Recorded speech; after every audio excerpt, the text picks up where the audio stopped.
안녕하세요. 빅머니의 권미란입니다. 새로운 산업, 새로운 에너지원의 등장, 기술 혁신, 이러한 것들은 혁명을 불러일으킵니다. 한 나라의 국력과 경제 성장률을 좌우하기도 하는데요. 지금은 4차 산업혁명 시대입니다. 정부의 정책이 날이 갈수록 구체화되고 있습니다. 오늘 관련한 종목군들의 움직임, 상승폭을 다소 반납하면서 윗꼬리를 달거나 상승세를 그대로 유지하면서 움직이는 종목군들, 엇갈린 움직임 나타나고 있는데요. 정부 정책 모멘텀의 차별화 현상, 오늘 함께 주목해서 살펴보시죠. 오늘 아침 정부가 3대 중점 육성 산업을 발표하면서 이들 산업에 대해서 정책적인 역량을 집중하겠다고 밝혔습니다. 이들 3대 산업은 3가지 기준으로 선정됐는데요. 우리나라가 세계 최고 혹은 그에 버금가는 기술 경쟁력을 갖추고 있거나 또 중소기업과 동반 성장할 수 있거나 그리고 일자리 창출 효과가 큰 업종입니다. 상식적으로 IT 자동차 바로 떠오르시죠? 이들은 추격형이나 선도형 경제, 추격형에서 선도형 경제로 우리 경제가 체질 개선을 할 수 있는데 동력이 될 것으로 기대가 되고 있고요. 한국 경제 전반의 활력은 물론이고 혁신 성장을 이끌어줄 3대 산업으로 기대를 모으고 있습니다. 바로 정부가 한국 기업 가운데 세계 시장을 이끌고 나갈 수 있는 퍼스트 무버가 나와야 된다는 관점에서 선택한 3가지 산업은 바로 비메모리, 바이오, 수소차를 비롯한 미래형 자동차였는데요. 물론 그간 많이 강조되어 왔었던 산업이었지만 이들을 중심으로 재정 지원과 규제 개혁을 이어나가겠다는 정부의 정책을 분명히 하고 있습니다.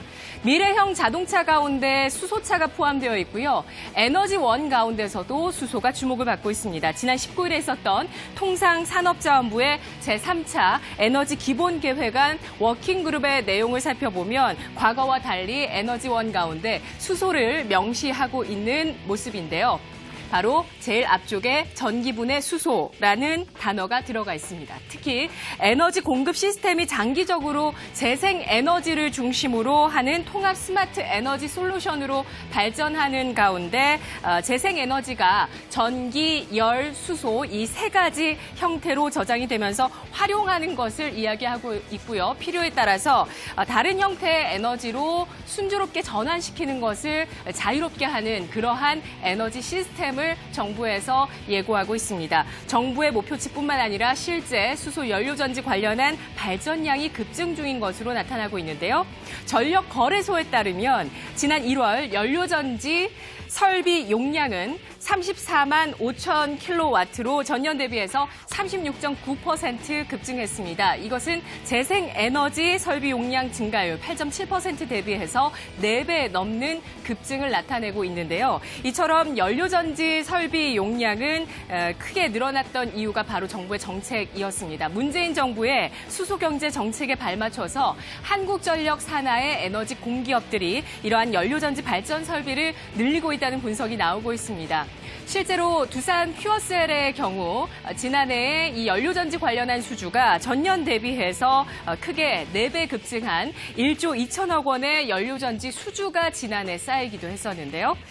미국이 셰일가스 혁명으로 에너지원의 혁명을 일으키면서 이 에너지 패권을 쟁취를 했듯이 한중일 3국도 수소를 에너지 연료원으로서 굉장히 중요하게 생각하면서 3파전을 벌이고 있습니다. 일본은 2020년 도쿄올림픽을 수소경제로의 전환을 홍보하는 광고판으로 활용할 계획이라고 합니다. 세계 최초 수소 사회를 노리고 있는 일본의 야심, 이에 따른 정부와 기업들의 움직임이 올해 더욱 분주해질 전망이라고 하는데요. 2020년 도쿄올림픽을 기점으로 해서 수소 사회로 진입하고 2050년에는 CO2 프리 사회로 전환시키겠다라는 계획을 갖고 있습니다. 이렇게 청정 에너지원으로서 수소를 아주 적극적으로 활용하면서 이산화탄소를 없애버리겠다는 것이고요. 중국 같은 경우는 2030년에 수소차를 100만 대 보급할 계획입니다. 환경 오염을 저감시키고 경제 성장을 견인할 에너지 대안으로서 수소를 주목하고 있습니다.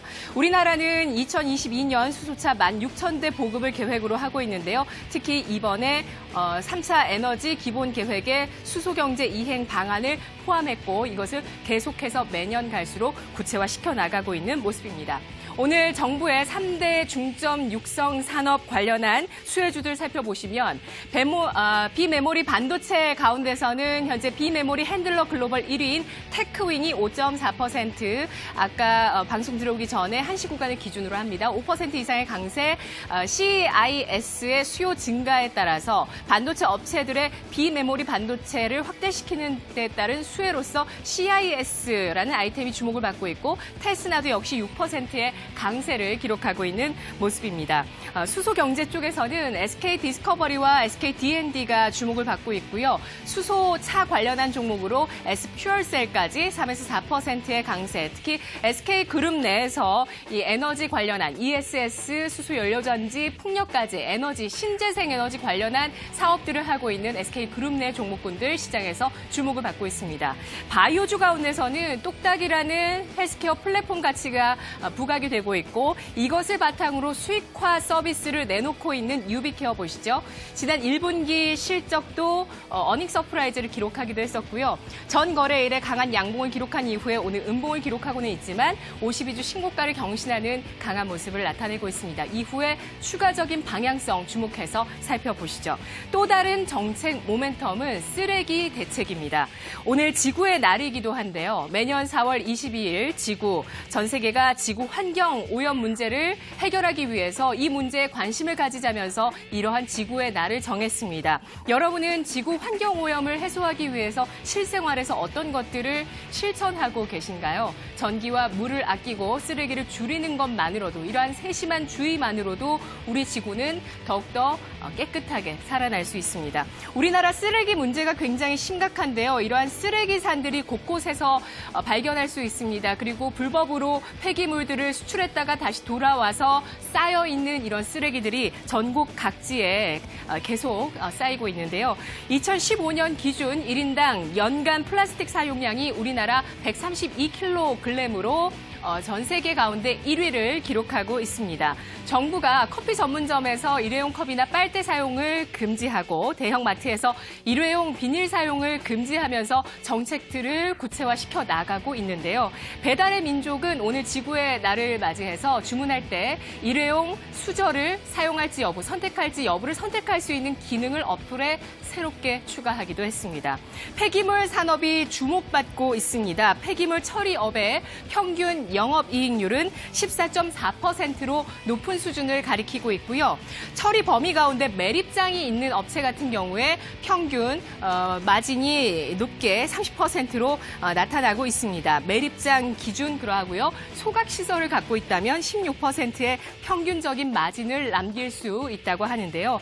진입 장벽이 높은 것이 메리트가 되고 규모와 신뢰성이 중요하기 때문에 굉장히 독점적인 지위를 가져갈 수 있다는 그러한 장점을 갖고 있습니다. 이미 진입한 기업들에 대한 시장의 관심이 높아지고 있고요. 여기에 최근에 매립 단가 상승이 나타나고 있습니다. 수도권 매립 단가가 올해 하반기에 30% 인상을 예고하고 있고요. 이것은 지방 매립 단가나 건설 폐기물 등 여타 폐기물 가격, 처리 단가에 영향을 줄 것으로 기대를 모으고 있습니다. 매립 사업을 하고 있는 폐기물 관련주로는 코엔텍과 Y엔텍이 있고, 하반기에 매립 사업을 본격화하고 있는 기업은 인선 ENT, 기존에는 건설 폐기물을 주로 담당하고 있는 기업입니다. KB증권은 매립 단가 인상의 최대 수혜주로 인선 ENT를 꼽고 있는데요. 오늘 관련주의 고점 경신 이어지고 있습니다. 고점 경신의 랠리를 나타내면서 기업 가치의 변화를 일으키는 기업들 잘 잡아내시기 바라겠습니다. 이 시각 시장 상황 알아보도록 하겠습니다. 김도원 아나운서입니다.